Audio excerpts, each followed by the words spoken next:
Hey, what's up guys, it's me BRAVExHERO, and with the recent changes to the stasis subclass, I've been seeing more and more players experimenting with light based subclasses, and I thought it would be fun to put together a video where I share my tips and tricks in mastering everything there is to know about warlocks, from breaking down the best way to use each subclass, solar, void, and arc, to maximizing each ability to your benefit. Essentially, we're looking at the ultimate warlock guide. This video is for everyone. From those who recently started playing warlocks to seasoned players, there's a little bit for everybody in this video.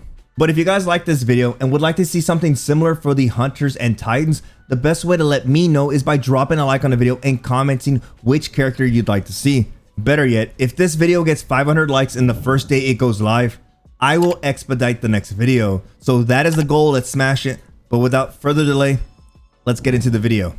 Regardless of the subclass you choose, every warlock is limited to 3 different glides. With that being said, the difference between a top tier player and an average player is going to revolve around movement. But before we get into some movement tips, you need to make sure you're using the proper glide. With the 3 choices that we're presented with, I can only suggest one, which is going to be burst glide. This glide is going to provide you with the best movement for any warlock. Keep in mind that with any warlock glide, they can be deactivated at any time while in the air, thus allowing you to fall directly down to the ground. With burst glide, this will provide you with a diagonal burst while in a forward motion. This is what we like to call bunny hopping or warlock surfing, which is probably one of the best ways to picture this. When using burst glide, you want your warlock to jump. At that moment, you want to activate your burst. Then deactivate your burst while at the peak of your glide. Fall to the ground and then rinse and repeat. If done properly, you'll find yourself hopping around the map in no time. Now that we have the proper glide down, let's get into tip number 1. A lot of players are under the impression that hunters have this mastery movement, which they do in some circumstances. But as a warlock using burst glide, a tip that I highly recommend is to learn how to angle slide, which can be performed while coming out of a burst glide. If we keep the same movement that we recently learned in a prior segment, after you deactivate your glide and fall to the ground, you want to activate your crouch. If done properly, you will now have an increase in your speed at an angle. This is what we like to call the angle slide. You can also use this technique as a way to change your direction to avoid taking damage from enemies. I could literally spend all day talking about warlock movement, but if you're looking to improve your movement as a warlock, go ahead and check out the video down below in the description and at the end screen of this video. It's 100% focused on mastering warlock movement. Now, we've all seen them. Those little whirlpools of warlock magic that you see all over the place in PvP and PvE. But the main question, are you using them properly? One of the best abilities in Destiny is the Warlock Rift. Regardless if it's empowering or healing, these whirlpools can really make a difference in your PvP experience. But really, what's the difference between a good rift and a bad rift? It all falls back on placement. Where you place your rift will be the difference of how usable it is for you and your teammates. Before we get into which rift you should be using, let's talk about rift placement. One of the biggest mistakes of rift placement is overexposure, which in Destiny 2 means you placed your rift in an area in which you have no cover. Placing your rift in an area like this will lead you to being overexposed and quite possibly a wasted rift. But when you are looking for a good spot to place your rift, you should always look to place it near a corner, such as a corner of a wall or behind an object. The reason for this is it will allow you to use cover as a way to stay alive if you're taking damage from an enemy. Now, still on the topic of placing a bad rift, something that players tend to do is place a rift in a location that has no traffic. Prior to placing your rift, you should always check your radar. The reason for this is so you can see if there's any enemies in the nearby vicinity. This will allow you to take advantage of your rift placement. Now, you're probably asking yourself, all right, Brave, I got it, man. I know where to place my rift now. But which one should I be using? Well, it all falls back on your playstyle, and to keep this section short, when it comes to high damage weapons such as 120 RPM hand cannons, high impact snipers, high impact pulse rifles, and shoot even fun builds like the Lemonarch bow build, I would 100% go with an empowering rift. The reason for this is that it will boost your damage output. When using a high impact hand cannon, your weapon can now easily 2-tap while you're in an empowering rift. The same goes for high impact snipers, which while in an empowering rift, you can easily body shot kill your target. Now, for those wondering, when using the Lemonarch bow, if you stand in an empowering rift and land a headshot, you can easily have your enemy burn out. Now, I'm not saying that empowering rifts are the end all be all, because they're not. I'm a huge advocate of healing rifts. They are great for shutting down areas. Being able to keep an enemy at bay is a great way to take zone advantage, and also it forces your enemies to change the way they approach the area. Look, regardless of what rift you choose, one of the best tactics that you should be using is peek firing. This is going to allow you to fire shots at your enemy and conceal yourself to avoid damage. Since you're in control of when you re-peek, it's ultimately up to you and not your enemy if you want to continue that fight or not. Now, a common question that I get is, Brave, where should my stat breakdown be? Everything falls back on personal preference, but if you're a Warlock main, you want to focus on recovery for two reasons. Number one, the higher recovery you have, the faster cooldown you'll have on your Rift ability, your class ability. And number two, the higher recovery you have, the faster you can recover from taking damage and get back into the fight. Another thing that people ask me all the time is, Brave, I'm using a Warlock, how much mobility do I need? Again, that all falls back on personal preference. The higher mobility you have, the faster strafe speeds you're going to have and the higher you can jump. But if you have lower mobility, you don't jump as high. But again, that pairs into your burst glide. You're not jumping so high off the ground, you can Warlock surf a little bit faster. If you decide to go with a 10 mobility and you're comfortable Warlock surfing with that, then you have the best of both worlds because your strafe speeds will be extremely fast.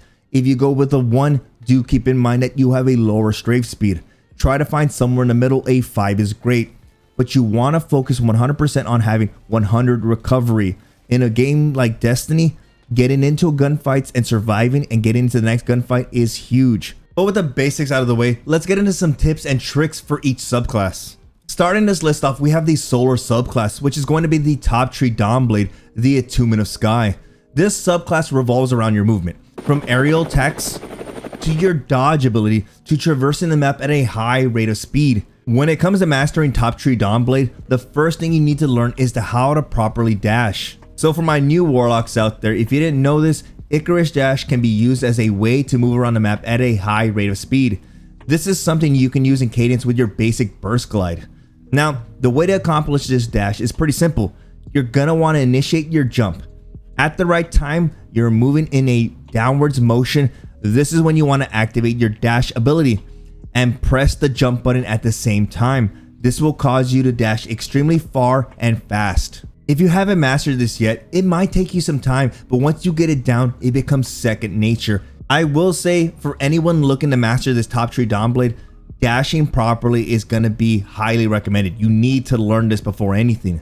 One thing I will suggest for those wondering what is a good keybind for the dash ability, I primarily use my scroll wheel to dash. I find it a lot easier for me to press the spacebar and scroll wheel to perform this movement. If you're looking for an easy way to do this movement, I highly recommend you try the scroll wheel for dashing. Now that you've learned to dash properly, it's time to learn how to use your dash as a way to engage and disengage. For our tips and tactics in this portion of the video, we're going to cover a variety of movements. Some might be simple, some might be pretty hard to comprehend. So if you have any questions, feel free to comment them down below. Icarus Dash is a great tool to use as a way to escape. Maybe you're one shot, maybe you're getting pressed by multiple enemies, or maybe someone throws a grenade at you and you take damage. You need to get out of a bad decision. Simple. Turn around and just dash away. Use your speed to your advantage. Look, the Icarus Dash is a great movement for covering area, for moving around fast, heck, everything. But it can also be your get out of jail free card. For my guardians who used to be hunters in the past, treat your dash as a more superior hunter dodge. Next, how many times have you been caught off guard by an enemy? Maybe you've turned a corner and bumped into an enemy. This is a great opportunity to use your dash as a way to create space. But on the topic of creating space, the dash is great for adding distance between you and your enemy. So if you see a shotgun ape pressing you, just dash backwards, backdash. It is a great way to create enough space to punish that shotgun ape. Something that I want everybody to remember is that you do not need to be floating to activate your dash. You can simply activate your dash just by doing a basic Warlock jump to get off the ground. Now let's get into heat rises. This technique allows you to consume your grenade, which in turn allows you to extend your glide time and improve in-air accuracy.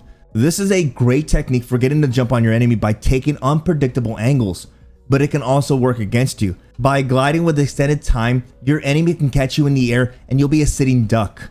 But hey, maybe you activated it wrong and you're a sitting duck. You're up in the air, your enemy's shooting at you, what can you do? This is a great time to take advantage of the Icarus dash. You can use 2 Icarus dashes while you're in the air gliding, and you can do this to avoid taking damage from your enemies. Lastly, please check your headspace for clearance. Make sure your arms and feet are inside the vehicle at all times, and make sure you don't bump your head up above. Now let's cover the melee ability. With the Attunement of Sky, you have the ability Celestial Fire, in which you can send a ranged melee to your enemy. Now, this is a very strong ability, but players tend to use this improperly. For starters, you need to understand that when you use this ability, you fire 3 tracking projectiles towards your target.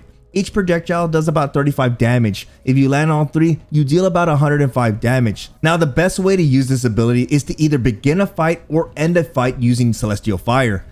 You can use this to prime your target with a melee, then proceed to engage, or you can secure a kill on your enemy by killing them with the melee ability.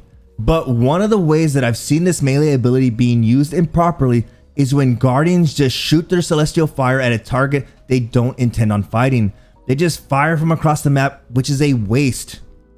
Keep in mind that the Celestial Fire ability does work with the perk Swashbuckler, which is pretty cool for those of you looking for a really synergistic build. As for the super, this is an extremely deadly super. This actually might be the best super in the game. I do want to mention that while you're in your super, you need to be aware of how often you use your dodge and how often you throw swords. Both will deplete your super energy much faster, so it pays to be a bit more conservative with those abilities. Also, unlike Attunement of Flame, which is the bottom tree Dawnblade subclass, when you throw swords, they do not track your target. I found that activating your super when you're close to your enemies is one of the best ways to get the most out of this ultimate ability, since you won't be wasting your super energy Icarus dashing across the map. Also, keep in mind, if you're using this super to fight other supers like Smash Titan or Behemoth Titan or Arc Strider, one of the best things you can do is stay up in the air and throw swords down. There are very few supers that can even deal damage to top and bottom tree Dawnblade since they're so high up in the air. Yes, there are a few outliers like the Chaos Reach and the Golden Gun, but for the most part, if you're utilizing the super and you're fighting another super, stay out of close quarters and stay up in the air. Moving on, we have the bottom tree Dawnblade, the Attunement of Flame. Now this one is the polar opposite of top tree. For starters, you do not have the dodge ability or the Celestial Fire. I know, but hear me out. If you learn to master the abilities it has, this subclass can be extremely deadly. For starters, the Attunement of Flame revolves around your super ability. Unlike top tree Dawnblade, projectiles thrown from this super do track your target, and it's pretty intense tracking. But before we get into the super, let's talk about the perk Phoenix Dive and how it can get you out of trouble. The perk Phoenix Dive, which when activated while mid-air, will allow you to quickly descend and restore your health. Keep in mind that this ability can be used in your super as well. Also, for those of you who are unaware, Bungie will be removing the 3-peak ability. Well, with the perk Phoenix Dive, you can use this as a way to see around corners. This is great for gathering information without exposing yourself. Lastly, for those taking advantage of the Empowering Rift, you can easily use this ability to heal and get back in the fight. Pop an Empowering Rift. When you take some damage, get behind cover, and if you can, hop a little bit off the ground, pop your Phoenix Dive. But when I said that this subclass revolves around your super ability, it does. Not only do your projectiles track your targets, but with the perk Everlasting Fire, when killing an enemy with Daybreak, it increases its duration. I don't know about you guys, but that's what I like to call synergy there. Now, you may not have the perk Icarus Dash, but taking advantage of Phoenix Dive while in your super is a great way for regenerating your health, which in turn will allow you to keep fighting in your super if it's still active. Overall, this super isn't bad. It's extremely deadly, but you can easily be destroyed if you're floating around the map, which is why I recommend if you see a group of people, go ahead and Phoenix Dive down to the ground and avoid taking damage. Continuing on, we have the Attunement of Grace, aka the Crucible Medic. I need healing. Now this subclass revolves around healing and bonus damage. Unlike our other 2 subclasses prior, this subclass brings a lot to the neutral game. Getting into one of the best abilities this subclass brings, we have the Divine Protection, which allows you to convert one of your grenades into a healing grenade. This can be used to heal teammates and give yourself an overshield. Some of the best ways to use this ability is to drop a healing grenade for yourself prior to getting into an engagement. But it's not only limited to that. If you can master throwing this ability, you can always heal your teammates that are currently in engagement from a distance. Another good tip for using this ability is to pre-drop this grenade prior to engaging. This would require you to throw your healing grenade in between you and your enemy. So by the time you engage, you and your teammates can get a health bump while in the gunfight. Lastly, something that really makes this healing grenade such a good ability is by using it after winning an engagement. This is going to allow you to go into the next fight no longer at a disadvantage. Another thing that I really like about this is that you don't have to use it as a healing grenade. You can use it as both a normal grenade or a healing grenade. You get the best of both worlds, am I right? Now let's get into the perk Guiding Flame. When you strike an enemy, you and nearby allies are now empowered. This is a great perk for those of you using weapons that have bonus damage such as Kill Clip, Rampage, and Swashbuckler. I would say be careful when trying to activate this perk as it requires you to be up close and personal with your target, so be prepared for those shotgun users. As the Crucible medic, you do have synergy with this subclass. One of the last perks in this subclass is Benevolent Dawn, which when you heal or empower allies, this regenerates your grenade, melee, and rift energy. This is a great perk if you learn how to spec out your character properly. When using this subclass, I tend to focus on recovery and discipline. Having a faster cooldown on your rift and grenade, it's going to allow you to use them more frequently, which when using this subclass, I do use 2 bomber mods. This will allow me to have a faster cooldown on my grenade when utilizing my class ability. As you can tell, lots of synergy there. Lastly, let's get into the super. The Attunement of Grace super. It's essentially an oversized healing and empowering rift. But since it's an oversized empowering and healing rift, you're going to use it just like a regular rift. You want to place it in a spot that you can attack multiple lanes, but also near cover. A lot of players think that you're constantly being healed, that you won't die, but the team shot is deadly. Also, do keep in mind that this super is terrible against other supers since you are stationary and any super can just go in there and destroy you. I do want to close out this section of the solar subclass with the grenade I recommend. A lot of top tier players use the solar grenade, but for good reasons. This grenade has so much viability, from sealing off doorways to smoking out camping sword peekers to limiting people's access to power ammo to even just throwing it on a zone and pushing everybody off from capturing it. Let's get into the next element, which is going to be the Void subclass. I personally believe that each Warlock Void subclass is underused, but I believe it's due to players not understanding how to use this subclass properly. Starting off, we have the Attunement of Hunger, the bottom tree Void subclass. Now this entire subclass revolves around being aggressive and chaining together kills. Don't believe me? Check out this clip. The Attunement of Hunger ability tree focuses around the perk Devour. Kills with this melee ability fully regenerates your health. For a short time afterwards, kills restore additional health. Now let me break it down for those crayon eating titans who are now warlocks. When you get a kill with a fully charged melee, you activate the perk Devour, which fully restores your health. Then Devour is active for 10 seconds after its initial activation. With the perk Insatiable, getting kills with the Devour perk active extends its duration and recharges your grenade. Lastly, we have the perk Feed the Void. Consuming your grenade will fully regenerate your health and will activate the Devour perk. As you can tell, there's lots of synergy there. Devour can be activated in multiple ways, and once it's active, you can really go on some good, nasty kill sprees out there. Now, before we get into the super, let's talk about some tips and tricks for this ability tree. This tree pairs extremely well with anyone trying to shotgun ape in PvP. The reason for that is when you're using a shotgun, there's a high probability that you'll be doing the shotgun melee technique. By cleaning up your target with a melee, this will then activate the Devour perk, fully restoring your health. Now, I want you to treat the perk Feed the Void similar to your healing Warlock grenade. This ability can be used offensively and defensively. The only difference is rather than throwing your grenade to heal you and your teammates, your grenade can only be consumed by you and only heal you. Now, I want you to use this grenade in 3 different ways: pre-engagement, mid-engagement, and post-engagement. Right before you begin that next engagement, you can consume your grenade, allowing you to activate the perk Devour, thus allowing you to get a health boost once you win that engagement. Now, when you're trying to use this grenade mid-engagement, you need to keep a few things in mind. When you decide to disengage to consume your grenade, you will be unable to sprint during the process of consuming your grenade. The reason for this is when you sprint, you will cancel your grenade consumption. So one of the things you can try to do is try sliding behind cover or at least run away to a safe distance, which will allow you enough time to consume your grenade. Now, let me ask you, when you win a gunfight, how often are you critically damaged and you get picked off by another enemy? I'm sure it happens all the time.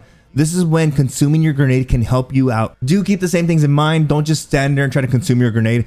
Jump behind cover, consume right away, and get back into the fight. Now let's get into the super. This super ability is similar to Destiny 1's Nova Bomb, but think of it as a more toned down version. To keep this section simple, when using a super, you want to get high up in the air and aim down, and the blast radius is similar to the size of a control point. Do keep in mind that when you do get a kill with the Nova Bomb, you will activate the perk Devour, which is great if you find yourself taking damage when utilizing this super ability. Now let's switch gears and let's get into the Nova Warp, the Attunement of Fission. For this ability tree, I want you to consider this as an up close and personal subclass. With the perk Handheld Supernova, which converts your grenade into a short range void blast on release, you essentially have a pocket shotgun. Now, I'm going to give you the easiest and simplest tip for using this grenade ability. Are you ready? The closer you are to your enemy, the more consistent your Handheld Supernova will be. As you can see on screen, the further you are away from your enemy, the more inconsistent Handheld Supernova will become. Now, I know this ability has been nerfed multiple times, but it's still extremely deadly.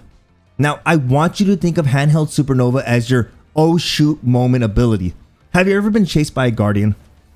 It's easier to kill that enemy that's closing the distance on you rather than you try to kill them when they're running away from you. One of the best things you can do is bait that enemy towards you. Take some damage, turn around and run away. They're gonna think they have the upper hand, and when they do, you give them a face full of Nova. This is why I said that this grenade ability is great for taking down any of those shotgun apes. If you're successful at killing your enemy, this in turn activates the ability Dark Matter, which Void ability kills grants health, melee, grenade, and class ability energy.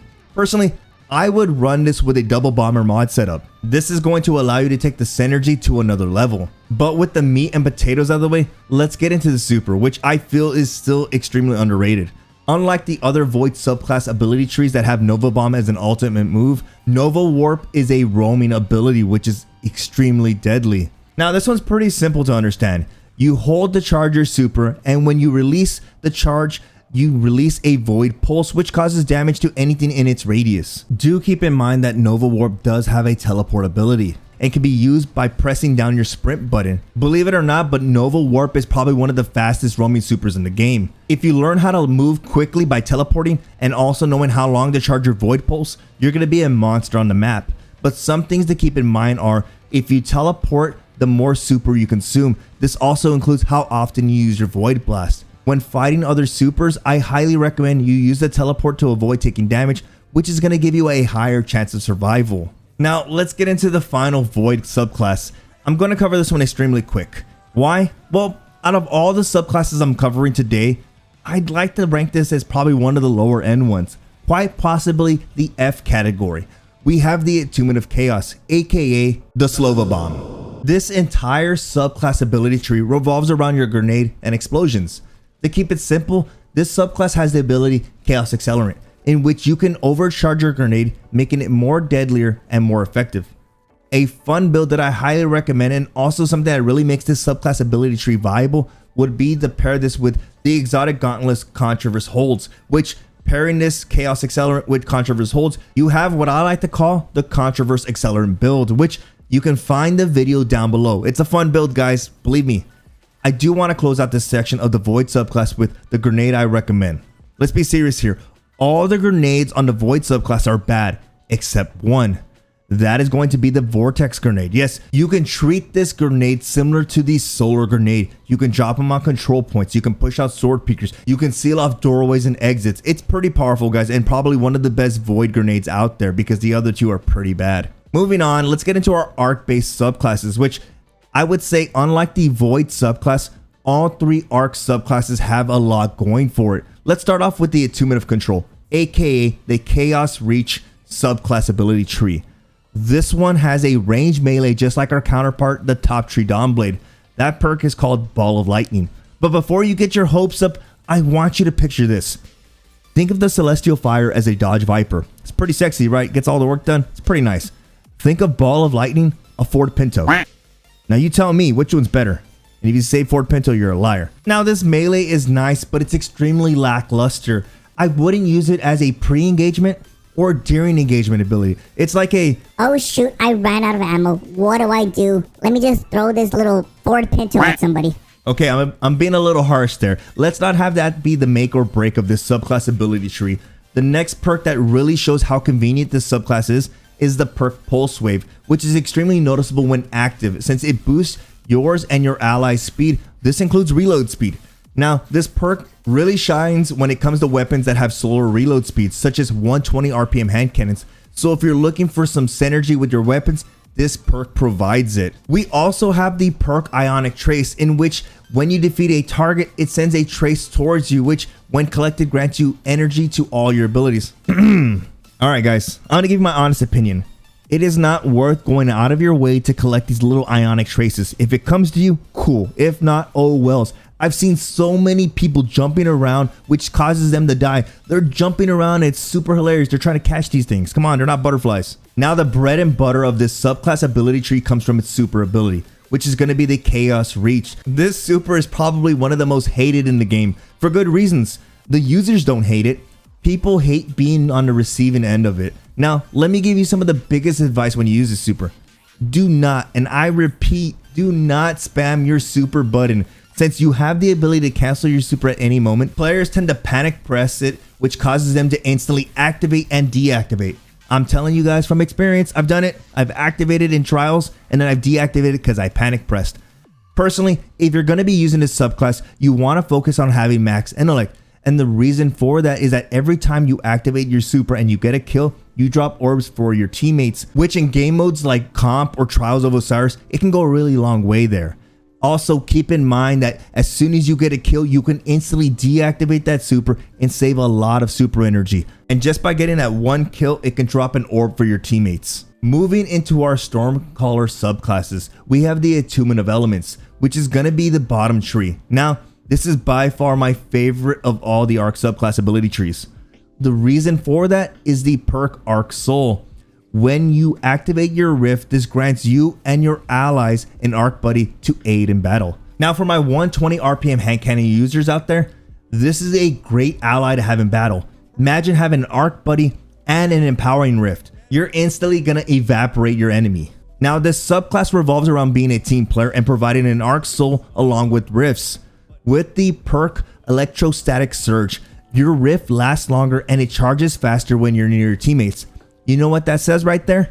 Once you pop a rift, you're gonna get that rift back faster when you're near your teammates. As soon as you get another rift, find a good spot to place that next rift and activate it once again. I will say that this subclass goes extremely well with 2 bomber mods. Again, once you get so many rifts and you start activating them frequently, you'll be able to toss a lot of grenades. This subclass is 100% focused on your rift ability and team play, which if you plan on using this subclass ability tree, get used to having your rift ability fully charged always. As for the super, it's in the average category. Sure, it has the perk Landfall, but that's a hit or miss.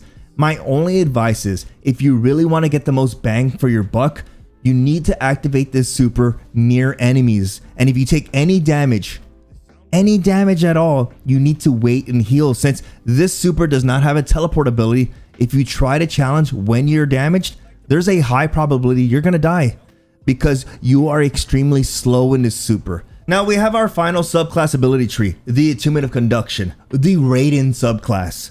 This subclass revolves around your abilities by either having them fully charged or how they react in game. For my shotgun warriors out there, you'll have a lot of success with the perk Chain Lightning, which allows your melee ability to chain from struck enemies to nearby enemies. But that's not the only nasty ability you have. With the perk Arc Web, you want to pair that alongside the Storm Grenade. You can really see how powerful this subclass can be. This is why I highly suggest you focus on having a faster cooldown on your grenades, pairing that alongside, again, 2 bomber mods. By doing so, you can really focus on throwing more grenades frequently in PvP. As for the super, unlike the bottom tree, this super does have a teleport mechanic, which is called Ionic Blink. Yes, it does consume your super energy, so use it wisely. I would honestly say treat this super like you would the bottom tree Stormcaller. But if an enemy tries to run away from you, you can use your blink to catch up to them and chain lightning to them. Keep in mind that you do have the perk Transcendence, which when you have a fully charged melee and grenade, this is going to allow your Storm Trance to last longer, and you will fully restore your health upon activation. Personally, I like this subclass, especially if you focus on using your abilities frequently. The chaining from your melee and your grenade can be deadly against any team that tries to stack up on each other. They want to stack up for team shots, punish them by throwing a storm grenade. Now, there are going to be different grenades you want to use for different subclasses. If you're using top tree Stormcaller, I highly recommend you use Storm Grenade. But for Chaos Reach and bottom tree Stormcaller, you might want to try out Pulse Grenade. With that, we've finally made it to the end of the video. If you made it this far, I really do appreciate it. I know I left out Stasis on this Warlock guide, but I do plan on making an entire dedicated video on that, so stay tuned. I hope that this video will help those new Warlock players out there in PvP, and if you're a seasoned Warlock player, I hope you found some substance in this video as well. If you're wondering, yes, I do plan on making a similar video to this for the Titans and Hunters, so if you haven't turned on all notifications, then do so now. It's a great way to get notified of all my videos when they go live. Also, I do have a community Discord, and we have a lot of great conversations in there, and it's a great way to reach out to me. So join up. The link is going to be down below. Thank you again for stopping by and sharing your time with me. If you're new to the channel, feel free to subscribe for more Destiny content. I appreciate all the support, and like always, you guys have a good one, and I'll see you in the next video.